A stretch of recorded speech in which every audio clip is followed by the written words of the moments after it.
Bonjour, deuxième vidéo de présentation de l'avancement du projet. Suite aux commentaires qu'il y a eu sur la première vidéo, on va montrer la suite des étapes. Donc la deuxième étape, ça a été de mesurer des angles pour pouvoir faire le paramétrage du programme pour minimiser le nombre de sessions de test pour la mise au point. Donc l'idée était au départ de prendre les réglages de la barre d'Ackermann.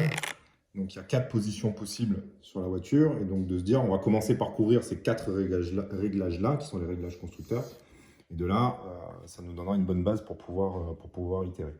Donc j'ai fabriqué un banc de mesure qui a permis de reporter les angles de braquage des roues selon les différents réglages de la barre d'Ackermann. Donc il a fallu, c'est de la récupération avec ce qui traînait dans le garage, mais on a pu reporter les angles de braquage. Donc on voit bien que sur un virage à gauche, par exemple, ici, on a 45 degrés et on a les 4 réglages, les 4 positions possibles avec les différents réglages de la barre d'Ackermann. Donc position 4, la roue est beaucoup plus fermée, c'est la position qui sera utilisée à basse vitesse, voire freinage. Et la position 1, on n'a que 26 degrés versus 32 degrés. Donc c'est là où la roue est la plus ouverte, donc c'est pour les trajectoires les plus rapides, donc le full gaz. Donc full gaz, 26 degrés, et frein ou début des freins, 32 degrés, on verra lors des mises au point. Et on voit que la roue intérieure est sur 45 degrés. Et de l'autre côté, exactement pareil. Et le banc a été, bon, c'est pas le plus précis, mais on a quand même réussi à 2 degrés près à avoir les mêmes valeurs. Donc on peut considérer que les valeurs sont bonnes.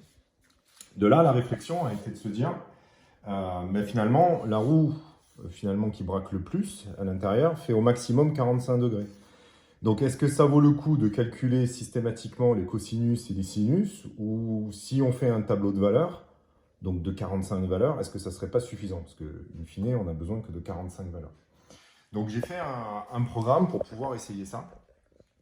Donc, bon, là, ça, c'est les résultats sous Excel. Un programme extrêmement simple qui calcule un cosinus, un sinus, avec les programmes, les fonctions par défaut des librairies de programmation en C. Un cosinus et un sinus avec, en allant chercher les valeurs dans un tableau d'entier, parce que les nombres à virgule demandent beaucoup de puissance processeur et beaucoup de temps de cycle. Donc j'ai multiplié par 10 000 systématiquement pour pas avoir de nombre à virgule. Et un deuxième essai où, au lieu d'avoir une approximation linéaire entre deux valeurs d'angle de 2 degrés, j'ai fait une approximation, j'ai doublé le nombre de valeurs pour faire des demi-angles, donc des 0,5. Et on va chercher la bonne valeur sans faire une approximation linéaire, donc sans utiliser la formule mathématique. Donc on voit le résultat sur l'oscilloscope, parce qu'à chaque fois que je commence un calcul, je passe à un état haut. Quand le calcul est fini, je passe à un état bas. Donc on voit que les fonctions par défaut, cosinus et sinus, demandent à peu près 250 microsecondes. On voit que le calcul, en allant chercher une interpolation, une extrapolation linéaire, demande quasiment le même temps. On le voit dans le fichier Excel qui était présenté ici, on reviendra en détail après, mais on gagne à peu près en moyenne 8 microsecondes, donc c'est quasiment rien. Par contre, si on ne fait pas l'approximation linéaire, on va directement chercher les valeurs dans les tableaux, quitte à les doubler, là on divise le temps par 2. Donc ça c'est très intéressant. Donc si on reprend le tableau Excel qui reprend les valeurs, parce que j'ai fait une sortie texte qui m'a permis de faire un export dans Excel.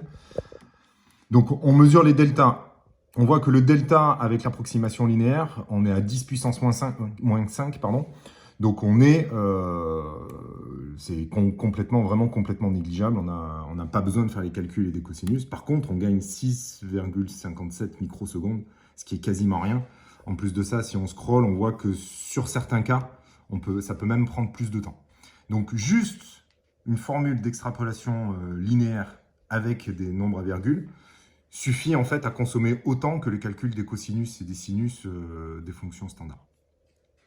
On voit que en allant chercher directement une valeur dans le tableau à 1 degré près, on est à 0,007 de précision sur un cosinus, 0,0075 sur un sinus. Par contre, on gagne quasiment 149 microsecondes. Et si on fait la même chose, mais au lieu de pour aller chercher plus de précision, on gère des demi-angles, des demi-degrés. Donc là, on va descendre à 0,007 en précision sur un cosinus et à 0,0,2 quasiment 198 sur les sinus. Donc là, on a une précision acceptable et on gagne quand même 133,5 microsecondes. Donc on perd 10 microsecondes pour quand même une précision supplémentaire qui est quand même significative. Donc résultat des courses, ça sert à rien d'utiliser la fonction cosinus et sinus standard. Mieux vaut initialiser un tableau en début de programme, ça prend 4 lignes de code et ça prend que 90 valeurs parce que pour avoir le plus de précision, j'ai doublé les valeurs pour avoir des demi-angles. Mais on voit quand même que le gain est quand même significatif parce que, encore une fois, comme on peut le voir sur l'oscilloscope, on gagne quasiment presque plus de 50%. En plus de ça, le programme reste quand même donc, lié au programme d'acquisition pour garder les interruptions de calcul et on voit que si on bouge la télécommande, ça n'influence pas les temps de calcul. Donc la gestion des interruptions sont quand même bien gérées.